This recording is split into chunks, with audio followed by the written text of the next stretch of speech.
Section 1. You will hear a woman phoning the local council about an abandoned vehicle.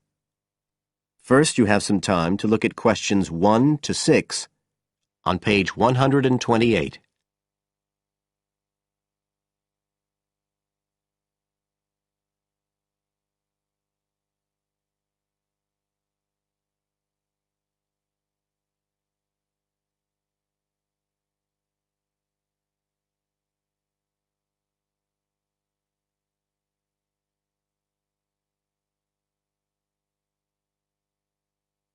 You will see that there is an example which has been done for you. On this occasion only, the conversation relating to this will be played first.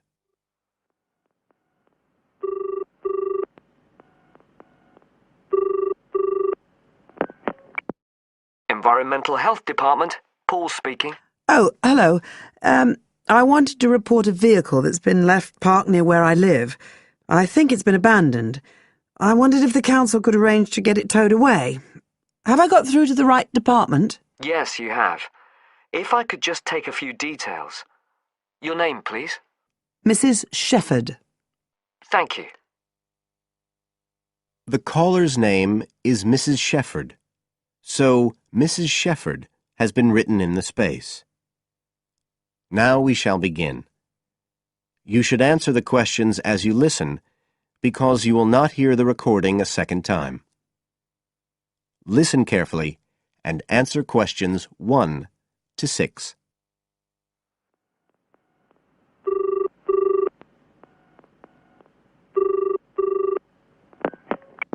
Environmental Health Department, Paul speaking. Oh, hello. I wanted to report a vehicle that's been left parked near where I live. I think it's been abandoned. I wondered if the council could arrange to get it towed away. Have I got through to the right department? Yes, you have. If I could just take a few details. Your name, please?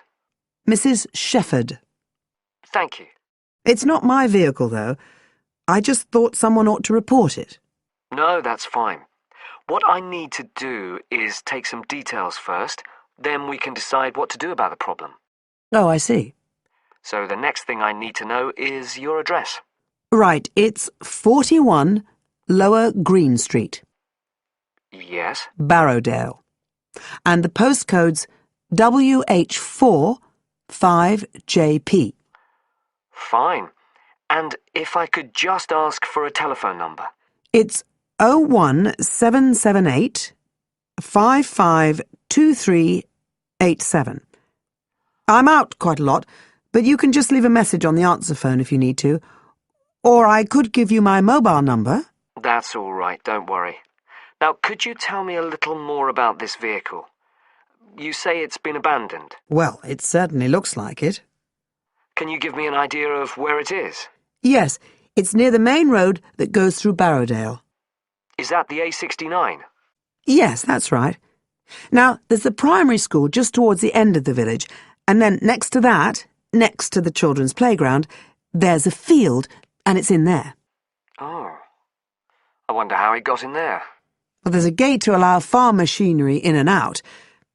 I thought something ought to be done about it. The children from the school might start playing in the vehicle and lock themselves in or something. Yes, you were quite right to report it. And what type of vehicle are we talking about here? It's a van, actually. You know, the sort with just a couple of little windows at the back. Right. You don't happen to know the make and model, do you? Oh, yes. I went and had a look and got all the details. I thought you might need them. I'm surprised the school hasn't contacted you about it. Anyway, I wrote the details down. Right. It's a Catala, and the model's a Flyer 2000. Is that Flyer? That's right. Very good. And the colour? Well, it's not all that easy to see because it's absolutely filthy. And actually, it looks as if it's had a paint job at some stage. It's blue, but you can just see white underneath where it's been scratched. Right. Well, I'll just make a note of the present colour. And if you could just tell me the vehicle number. Did you make a note of that? Oh, yes. It's S322GEC. Okay. Before you hear the rest of the conversation, you have some time to look at questions 7 to 10 on page 128.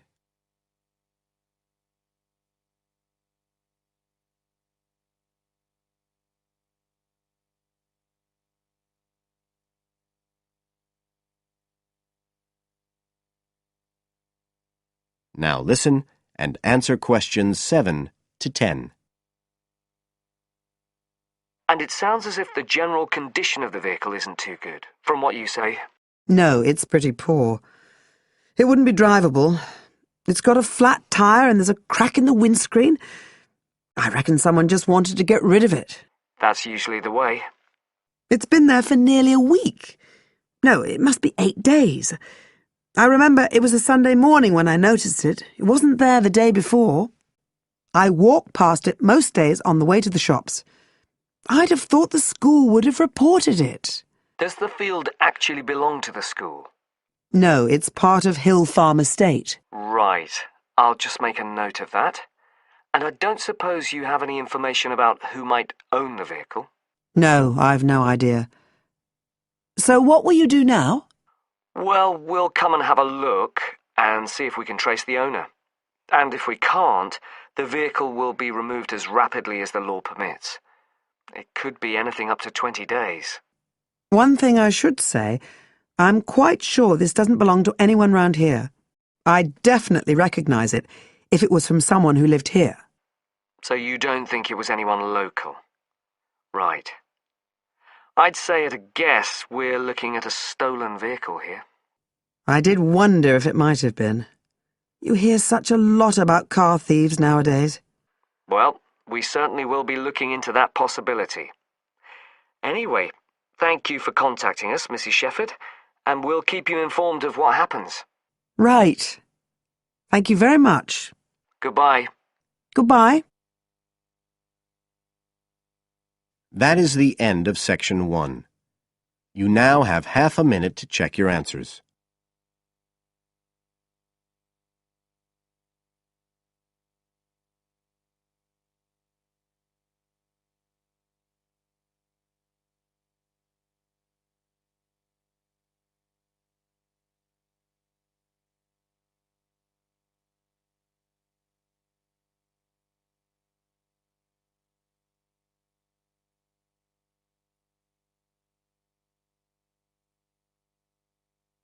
Now turn to section 2 on page 129.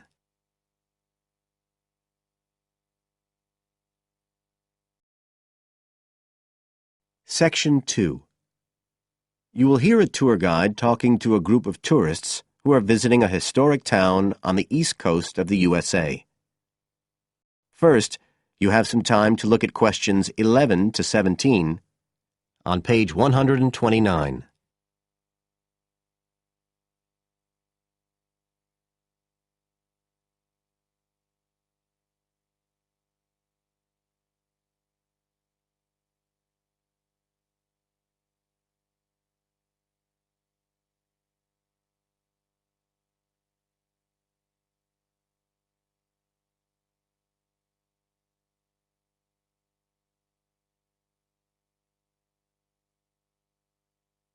Now listen carefully and answer questions 11 to 17. Right. So here we are in Fairhaven, and we have a couple of hours to spend in this historic center before we carry on to our motel. And as you'll know from the itinerary of our trip, we're visiting Fairhaven because of its historical links with a man called Manjiro Nakahama. So I'll begin by giving you a brief overview of his life, and then you can explore the town at your leisure. Well, Manjiro Nakahama, as he was then known, was born in 1827 in a village by the sea in what is now Toshishimazu in Japan. And like many people in that town, he became a fisherman when he was just a youngster. One day in 1841, when he was just 14 years old, he and some others were fishing far off the coast of Japan when they were caught in a storm and shipwrecked on a small deserted island. They had to wait for 6 months before they were rescued by an American whale ship that had stopped at the island by chance. 4 of the 5 Japanese were put ashore in Hawaii, but Manjiro had become friends with the captain, William Whitfield, who came from the town of Fairhaven, where we are now, and he chose to remain aboard and to return with the boat to the USA. So Manjiro unwittingly became the first Japanese ever to set foot on American soil. He came back right here to Fairhaven with Whitfield and stayed with the Whitfield family, who paid for his education here in the town. He studied mathematics and geography, as well as shipbuilding and navigation. But he missed his mother and his own country, and eventually he went back to Japan, where he had a responsible position as a university teacher and also served an invaluable role as interpreter during the initiation of relations between Japan and the United States in the middle of the 19th century.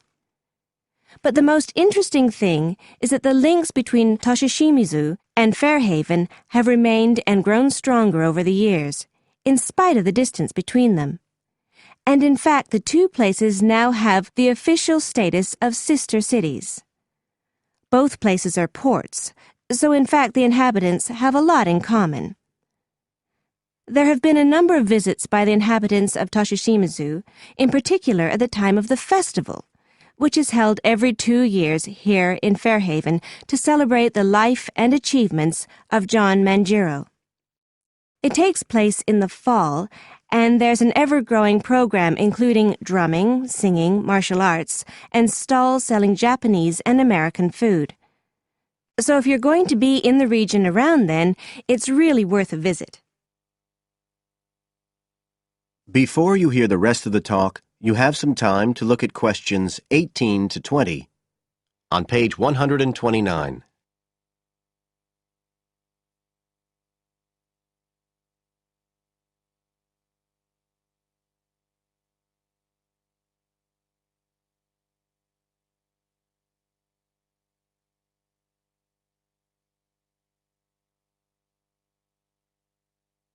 Now listen and answer questions 18 to 20. Now, many of the buildings that Manjiro Nakahama knew in Fairhaven are still standing today. And so if you'd just like to hand round some copies of this map, I'll suggest the best route to follow to see them. Okay, so if you look at the bottom of the map, you can see the Millicent Library, and that's where we are now. Now, to follow the John Manjiro Trail, you go out of here along Center Street and then head up Main Street until you get to Pilgrim Avenue. Go down there and turn right at the end. Go straight on, and just on the corner with Oxford Street, you'll see a 2-story house. This is the Whitfield family house, and this is where Manjiro first stayed when he came to Fairhaven. It's still a private residence, so please respect the owner's privacy. Okay, now if you carry on along Oxford Street, then turn left at the end, you'll come to North Street, and about halfway down there is what's known as Old Oxford School. This was the very same school that Manjiro attended when he lived here. It was considered to be the best school in town because of the quality of the building. Unusually, it was built of stone, and the quality of the teaching. Nowadays, it's usually closed, except on special occasions. Go on to the end of North Street and turn the corner onto Adams Street.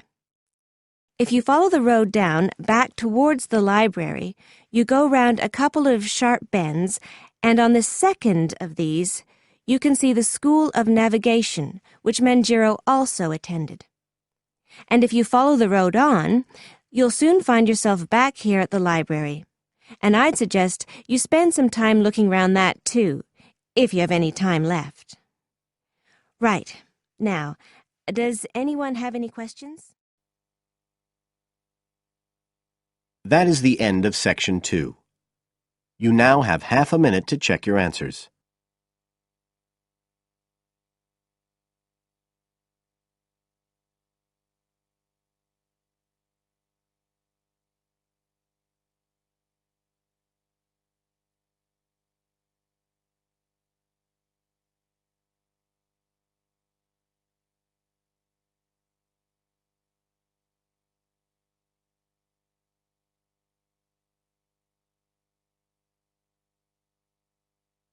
Now turn to Section 3 on page 130.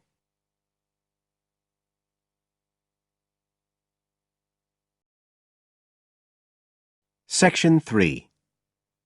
You will hear part of an interview between Dr. Hilsden, a member of staff on a fashion design course, and a student, Julia, who is applying to do the course. First, you have some time to look at questions 21 to 23 on page 130.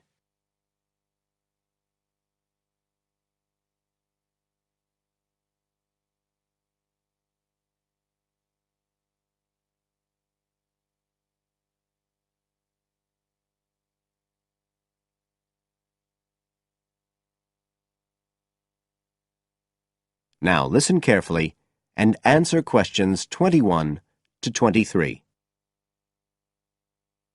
Right, Julia. So, from your CV and portfolio, and what you've already told me, you seem to be very much the sort of person we're looking for on the postgraduate course.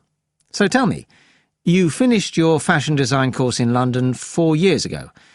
Did you think of carrying straight on and doing a higher degree at the time? Yes, but there were financial pressures. So I ended up working in the retail industry, as you can see from my CV.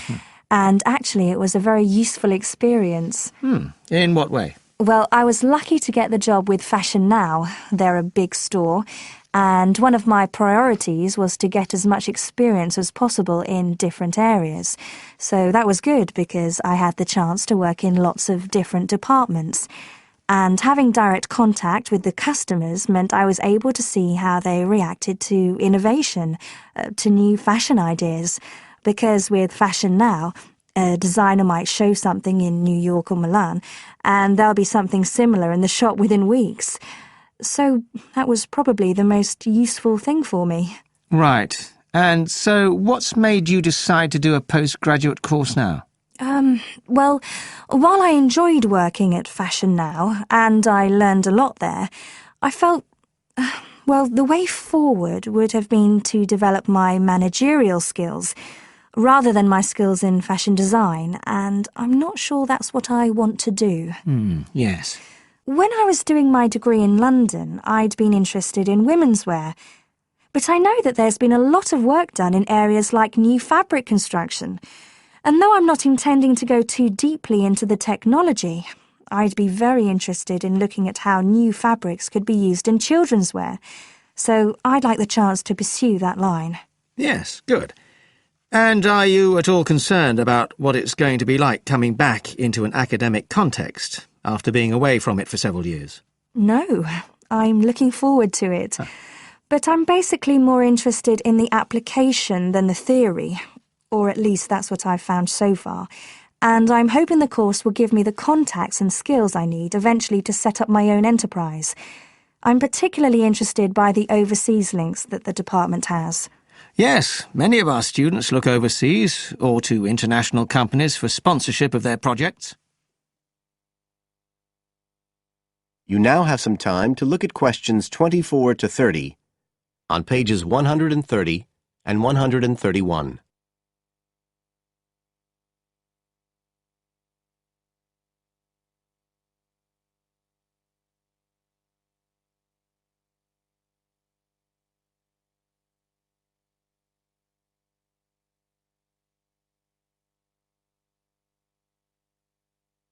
Now listen and answer questions 24 to 30.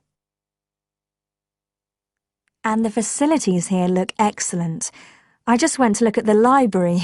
It's really impressive.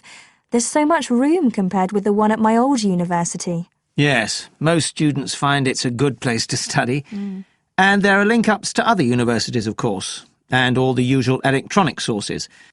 The staff run an information skills programme, which we recommend all postgraduates do in the first week or two. Design students find these special collections particularly useful. Yes. Then we have a separate computer centre, which has its own academic coordinator, Tim Spender. He's got a background in art design, and the ethos of the centre is that it's a studio for innovation and creativity, rather than a computer laboratory. Oh, right. I liked the study spaces where students can sit and discuss work together. Very useful for joint projects. We always had to do that sort of thing in the cafeteria when I was an undergraduate.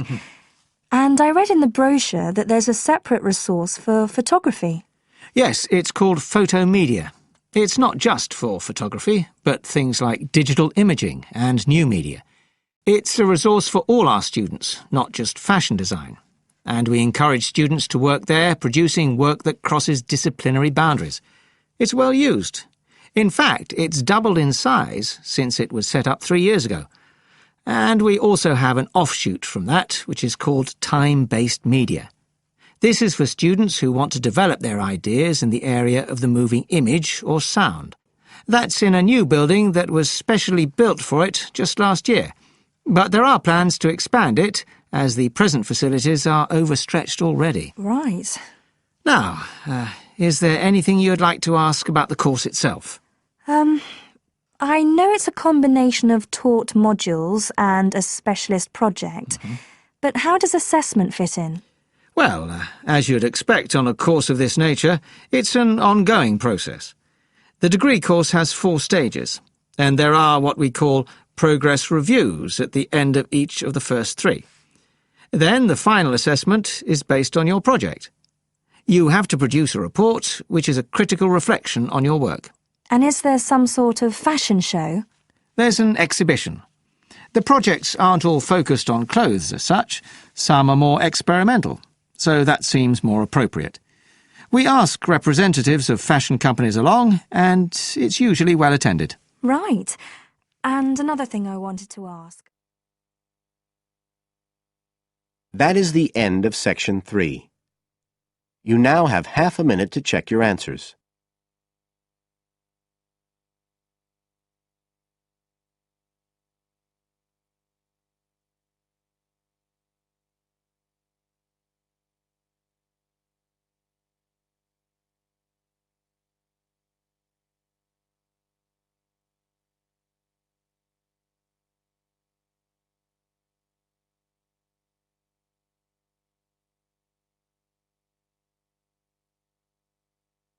Now turn to Section 4, on page 131.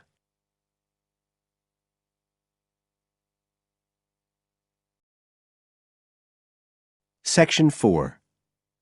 You will hear a lecturer talking about the importance of laughter.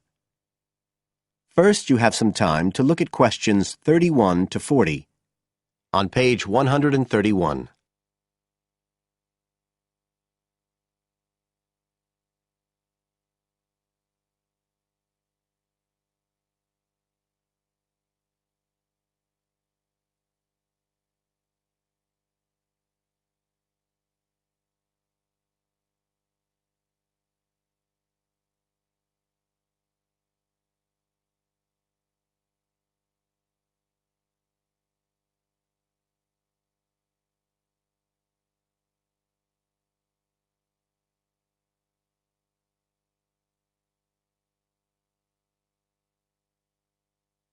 Now listen carefully and answer questions 31 to 40. Good afternoon, everybody. And in our second talk on social psychology, I want to look at the role of laughter in our lives, something that usually gets everyone smiling from the start. So, first of all, I'll start by looking at the actual nature of laughter. Well, when someone laughs, you've got movement of the muscles of the face and the chest, and you've got sound formed when the air's forced out of the body as part of this process. So we're talking about a physical activity. But obviously, other things are involved as well, and this is where it gets more complicated. Laughing isn't something that you normally decide to do, so it's not voluntary behaviour like ordinary speech. Instead, it's regulated by our instincts, rather like the singing of a bird or the roaring of a lion. And once you start to laugh, it can be quite hard to stop. That's not always under your conscious control either. But why do we laugh? Because we find something funny, most of us would say. But in fact, it appears that laughter has little to do with jokes or funny stories. Only about 10% of laughter is caused by things like that. One suggestion is that human laughter may have originally started out as a shared response to signal relief at the passing of danger. And it's true that even these days, laughter's rarely an activity carried out by an individual on his or her own. In fact, people are 30 times more likely to laugh when they're with other people than when they're completely alone. Laughter still seems to be a kind of social signal. It occurs when people are in a group and they're comfortable with one another. And it seems likely that laughter can result in the creation of bonds between the people in the group. And it's precisely because of this social aspect of laughter that people like public speakers and politicians often try to get their audience to laugh. It encourages their listeners to trust them and to connect with them. But this kind of thing, controlling the laughter of a group that is, indicates that there's a link between laughter and power.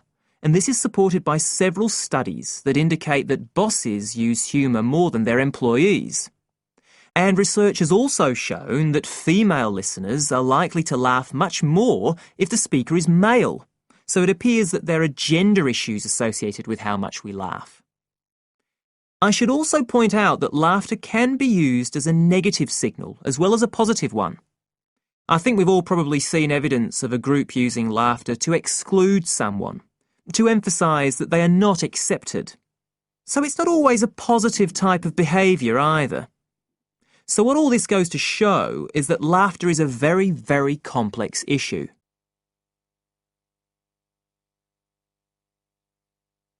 It does appear, however, that laughter has definite benefits. If we look first at the psychological aspects, we know that people often tend to store negative emotions such as anger, sadness and fear, rather than expressing them. And it seems that laughter provides a harmless way for the release of these emotions. But there are also clear physical effects that have been monitored too. For example, laughter is good aerobic exercise. It speeds up heart rate and respiration and raises blood pressure. One researcher suggests that 100 laughs a day is the equivalent of 10 minutes jogging. Laughter also helps prevent the stress that so many people suffer from today, which results from the faster pace of life and all that goes with it. It does this by reducing the levels of hormones in the blood which are caused by stress. And in addition, it is known to increase the levels of chemicals that protect the body from infection or pain, and so it helps to boost the immune system. One interesting study showed that people who had had surgical operations asked for fewer painkillers if they'd been viewing comic films. In fact, research has even shown that the quality of dreams can be positively affected by laughter. A good laugh 10 minutes before going to sleep can prevent you from having bad dreams and give a much more pleasant and restorative night's sleep. So there's now little argument that finding things funny and enjoying a good laugh is extremely beneficial to us all. What we need to consider now are the ways in which laughter can be used as a treatment for people who... That is the end of Section 4. You now have half a minute to check your answers.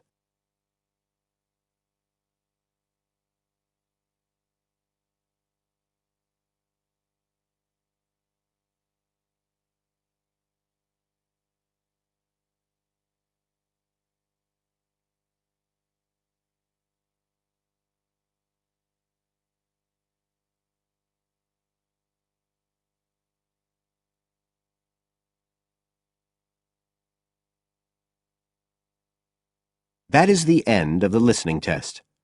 You now have 10 minutes to transfer your answers to the separate answer sheet.